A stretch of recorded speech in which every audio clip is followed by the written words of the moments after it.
अमेरिकेच्या राष्ट्राध्यक्षपदाच्या निवडणुकीकडे अवघ्या जगाचं लक्ष लागलं आहे। भारतीय वेळेनुसार आज पहाटे डेमोक्रॅटिक पक्षाच्या उमेदवार हिलरी क्लिंटन आणि रिपब्लिकन पक्षाचे उमेदवार डोनाल्ड ट्रम्प यांच्या दरम्यान प्रेसिडेन्शियल डिबेटची दुसरी फेरी पार पडली। यावेळी झालेल्या चर्चासत्रात हिलरी क्लिंटन यांनी अमेरिकेचा लढा इस्लाम विरोधी नसल्याचं म्हणत ट्रम्प यांच्या मुस्लिमांना अमेरिकेत प्रवेश नाकारण्याच्या धोरणाला विरोध दर्शवला। यावेळी ट्रम्प यांनी महिलांवर केलेल्या शेरेबाजीचा दाखला देत अमेरिकेच्या व्हाईट हाऊसकरता ट्रम्प हे पात्र नसल्याचंही त्यांनी वक्तव्य केलं। सर्व अमेरिकन जनता एकत्र आली तर आपण चांगलं काम करू शकतो आणि म्हणूनच आपल्याला प्रत्येक अमेरिकन नागरिकांची प्रतिनिधी या नात्यानं अमेरिकेचं राष्ट्राध्यक्ष व्हायचं असल्याचंही त्या या चर्चासत्रात म्हणाल्या। हिलरी यांनी मांडलेल्या आक्षेपांना उत्तर देताना महिलांबद्दल मला आदर असून महिलांवर केलेल्या शेरेबाजीच्या व्हिडिओबद्दल मला खेद वाटत असल्याचं ट्रम्प यांनी सांगितलं। देशात शरणार्थी म्हणून येणाऱ्या मुस्लिम धर्मीयांचे अमेरिकेविषयीचे विचार, त्यांचं मूळ स्थान आणि हेतू याबद्दल आपल्याला काहीच कल्पना नसते, म्हणूनच मी मुस्लिम धर्मीयांना देशात प्रवेशावर बंदी घालण्याच्या समर्थनार्थ भूमिका घेतली असं स्पष्टीकरणही ट्रम्प यांनी यावेळी दिलं। हिलरी क्लिंटन यांच्यामध्ये निर्णय क्षमता नसल्यामुळे त्या अमेरिकेच्या राष्ट्राध्यक्ष होण्यास योग्य नसल्याचं वक्तव्यही त्यांनी केलं। या संदर्भात अधिक चर्चा करण्यासाठी आंतरराष्ट्रीय घडामोडींच्या अभ्यासक डॉक्टर रश्मी भुरे या आज आपल्या स्टुडिओत आल्या आहेत। नमस्कार मॅडम, 9:30च्या बातमीपत्रात आपलं मनापासून स्वागत। नमस्कार। आजच प्रेसिडेन्शियल डिबेट झाले, त्यांची सेकंड फेरी त्यांची पूर्ण झालेली आहे। याचं विश्लेषण कसं कराल तुम्ही? विश्लेषणाचं म्हणजे मुख्यत्वे दोन गोष्टी इथे सांगता येतील। एक म्हणजे की कालच्या चर्चेत आपण पाहिलं की कुठेही अमेरिकेतील डोमेस्टिक पॉलिसी किंवा फॉरेन पॉलिसी ह्याच्याबद्दल चर्चा न होता कालचं संपूर्ण चर्चासत्र हे केवळ एकमेकांवर कुरघोडी करणं, एकमेकांचं चारित्र्यहनन करणं आणि संपूर्ण पर्सनल गोष्टी इथे आणणं ह्यातच अडकून राहिलं।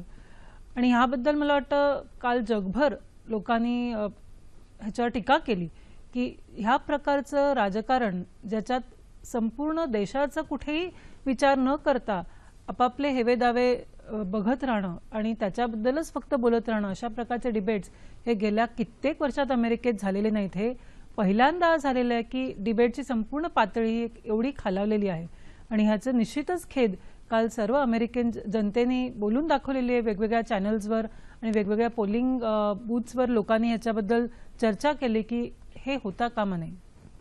तर त्यामुळे लोकांना बरीच चिंता आहे की अशा प्रकारचं राजकारण जर अमेरिकेत पसरत गेलं तर ह्याचे पुढे काय परिणाम होतील।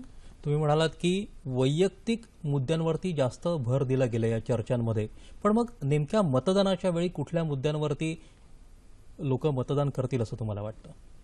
लोकांची अपेक्षा होती की कालच्या चर्चेतनं दोन्ही जे ट्रम्प किंवा हिलरी यांची पुढे काय धोरणं असणार आहेत।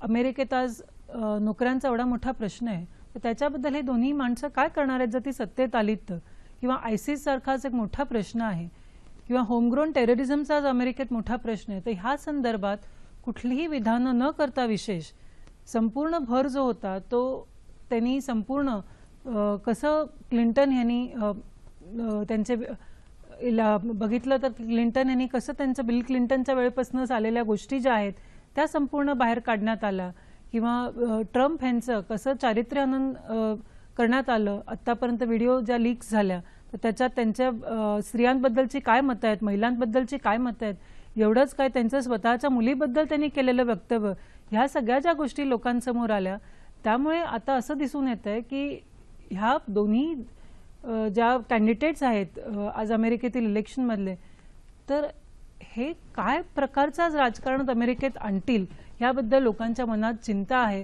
आणि त्यामुळे लोकांना असं वाटतंय की 8 नोव्हेंबरच्या दिवशी या दोघांपैकी कोणाला आपण वोट करावं जेणेकरून अमेरिकेची जी संस्कृती आहे ती टिकून राहावी, कारण अमेरिकेची संस्कृती ह्या प्रकारची नाही आहे। आज जे द्वेषाचं राजकारण होत आहे किंवा ट्रम्प यांच्या विधानातून ते दिसून येते उघडपणे, तर अशा प्रकारचं द्वेषाचं राजकारण हे अमेरिकन संस्कृतीत बसत नाही, कारण अमेरिकेत नेहमीच लोकांचं स्वागत झालेलं आहे। आणि त्यामुळे अशा प्रकारचं जर सत्तेत लोक आली तर अमेरिकेचं संस्कृतीवरच हा हल्ला आहे आणि तिथल्या लिबरल व्हॅल्यूजवर हा हल्ला आहे असं तिथली जनतेलाही हळूहळू वाटायला लागलेलं आहे। आणि त्यामुळे आपल्याला गेल्या 4-5 दिवसात दिसून येतंय की लोकांचं ट्रम्पकडे जो झुकतं माप होतं ते हळूहळू कमी होत चाललंय. म्हणजे एकूण आता या 2 अध्यक्षपदासाठीच्या वादफेऱ्या आणि एक उपराष्ट्राध्यक्षपदासाठी झालेली वादफेरी हे पाहता आता कल अधिकाधिक कुठं झुकतो असं वाटतंय तुम्हाला? निश्चित आपल्याला म्हणता येईल की दोन्ही डिबेट्स जे झालेले आहेत किंवा व्हाईस प्रेसिडेंट ज्यांचे पण डिबेट झालेले आहेत, हे तिन्ही डिबेट जर आपण पाहिले तर असं लक्षात येईल की हिलरी क्लिंटनकडे लोकांचा आता कल वाढत चाललेला आहे. आणि आपण जर हिलरी क्लिंटन यांची संपूर्ण बॉडी लँग्वेज जर कालची पाहिली तर ट्रम्प हे उलटसुलट विधानं करतच होते, पण कुठेही हिलरी क्लिंटन यांनी त्याच्यावर प्रक्रिया अशा प्रकारे दिली नाही की त्यांचा तोल ढळावा. संपूर्ण त्यांचं बोलणं जे होतं त्यांच्या बोलण्यावर त्यांचा संपूर्ण ताबा होता. त्या व्यवस्थित विचार करून बोलत होत्या. कुठेतरी त्या लोकांना संदेश देत होत्या की मी संपूर्णपणे तयार आहे, कुठल्याही प्रकारची संकट येत अमेरिकेपुढे ती झेलायला, ती सामोरी जायला मी तयार आहे. आणि अतिशय शांतपणे ते प्रत्येक उत्तर ट्रम्प यांना देत होत्या. आणि त्यांचे उत्तर पाहून लोकांना असं वाटत होतं की जो कॉन्फिडन्स लेवल हिलरीने काल दाखवलेला आहे त्या प्रकारचा कॉन्फिडन्स लेवल कुठेही लोकांना ट्रम्पमध्ये काल दिसून आलेला नाही. आणि ते जास्तीत जास्त गोंधळात होते आणि लोकांना ते गोंधळात पाडत होते. ही जी ट्रम्प यांची खासियत आहे की संपूर्ण संभ्रम निर्माण करणे, ह्या संभ्रमामुळे आज अमेरिकन जनतेला विचार करावा असं वाटतोय की अशा प्रकारचं संभ्रमाचं जर पॉलिटिक्स पुढे आलं, जर ट्रम्प हे सत्तेत आले तर अमेरिकेची दिशा कुठल्या बाजूने असेल. आणि इतर देशांनाही याच्याबद्दल चिंता वाटू नये.